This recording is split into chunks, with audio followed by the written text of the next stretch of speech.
Hey family, how's everybody doing? This is Frank Battle coming to you to have a soulful conversation. Um, I'm sitting outside. It's on the last day of the year. It actually just started drizzling, raining just as soon as I hit the play button. But I'm gonna try to go on to see, you know, see if I can beat the rain. But I just wanted to come on. It's been some time, but I'm sitting outside. I was just having I know it's kind of part of the day, but I was having some coffee and just sitting out here kind of thinking as we begin to turn the page, the calendar into this new year. I was thinking about how we come into the new year a lot of times and we tend to worry, you know, and, we spend a lot of time worrying. And when we're worrying, worrying can paralyze us and make us fearful. And we just end up not doing anything at all. And I was reminded as I sat here, of the scripture that tells us not to worry, not to worry about tomorrow, that tomorrow will have its own worries, but just, being in today. And so it has got me really thinking about, being present, being in the moment. And not to say that I'm brushing off, what could happen the next minute or the next second, but just enjoying the moment, like sitting out here, even though it is drizzling, raining, enjoying this moment, hearing the pitter patter as the rain drops. There's a piece about that. And it just really got me into thinking about how as I go into this new year, to just really slow down. And so that's what I wanted to have a soulful conversation with you about, family. It's just, we get in a rush so much. We rush, rush, rush. And if one thing there are a lot of lessons that I learned through the pandemic, but um, slowing down and kind of being in place and being still kind of became something that, I really didn't have a choice about. And so I started slowing down, and now I'm really at a place where I'm really thinking it's necessary. And that reminds me of another scripture about being still and knowing that He's God. A lot of times we get into the rush and, anxiety and then worry. And there we are again. We're paralyzed. We don't do anything and we're trying to figure it out on our own.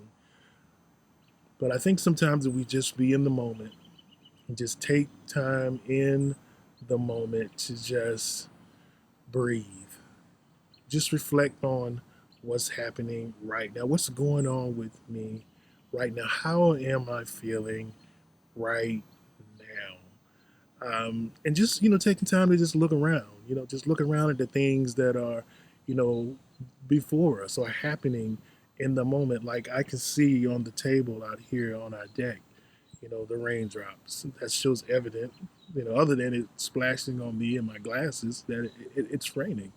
um, but a lot of times you would be surprised. People will get so busy sometimes that they don't even pay attention to the little things like that. And I was doing some reading, and I came across this analogy about the stoplight. How a lot of times, or stop sign, how we'll see a stop sign or a stop light, and when we get there, especially ones that don't have one of those signs that say "Don't turn on red," you know, the stop sign is there for a purpose. And if you're in traffic, sometimes we get for like, oh, you get really frustrated about the fact that you got to sit here. But why not in that moment just say, I'm grateful. I'm grateful that I have this mode of transportation. I'm grateful that I have the resources to put gas in the tank. I'm grateful for this person sitting next to me. And if you're the person sitting next to someone in the car, you can just say, I'm thankful for this moment. The gratitude, the gratitude. Those stoplights can be, instead of them being moments of just really sigh and frustration, because a lot of times we're so focused on the destination, and I'm not knocking that at all. It's always good to have a plan, to have a vision about where you want to go. But enjoy the moments as you're on your way. And I think that sometimes, I know for me, I speak for myself, I get to the place where I just really, like if I'm going to the grocery store, my mind is on, I could have a list on my phone, but my mind is on what I'm getting more so than me enjoying the ride.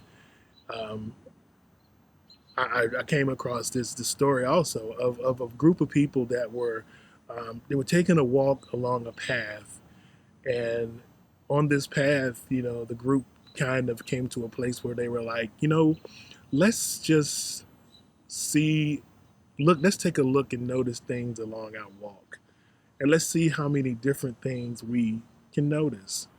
And as they took this walk the first day, they came back and they did their assessment of what they saw. Someone saw a purple flower, someone saw this diamond shaped rock, someone saw this tree that had these very eclectic looking bunch of roots. And each person, I think it was about 4 or 5 of them, they had different things that they saw. So they decided, let's do it again the next day. And so they went out the next day with the rule, let's see if we can find something different today. So if he saw the purple flower one day, he couldn't say he saw that he had to look for something different. And this became a thing where, as they began to take their walk, they would try, their daily task was to be present in the moment and look around and see new things. How often do we do that, family? How often do we see people? How often do we take the time to, while we're out, even if we're driving, we have a lot of panhandlers, and do you see that person? If you are able to give them, and it's not against the law, then some places have a sign to say don't give. But if you can give them a smile, or you give them money, or both, but do you see them?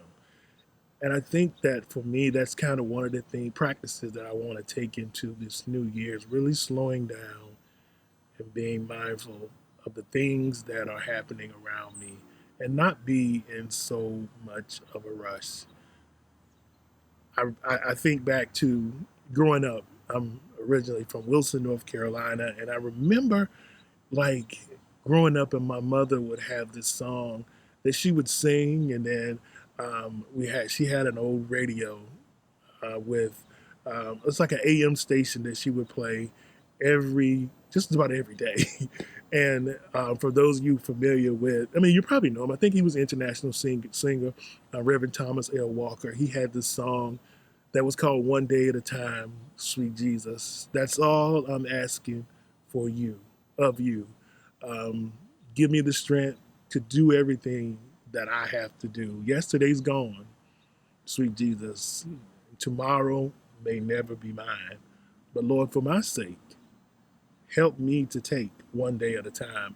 I grew up hearing that song, my mom singing it, and it came back to me as I was sitting out here about how that song is really about, kind of slowing down one day at a time and trusting God and not worrying. We know that all things work together for good for those who love the Lord. That's that's it. It's in the book. It's in the book. And as a person of faith, as a Christian, I have to remind myself of those things, because a lot of times we tend to get away from those scriptures and those things that are put out there and put in place for us to remind us um, that we're going to be okay. So, family, I just want to say, as I just want to come and share and have this conversation with you all about just taking the time um, to be in the moment, to enjoy, to slow down. Now, as the rain picks up, it looks like it may begin to start raining a little more steadily here. So I'm going to end now. I do thank you for watching. I thank you for all of our subscribers. If you know someone that this could be a blessing to or encouragement, please share, subscribe to our channel. We hope to have more videos and more content for you in the year 2022. Thanks for watching. I look forward to seeing you in the next video here on Soulful Conversations with Frank and Sheila. I'm Frank. Peace and blessing to each of you.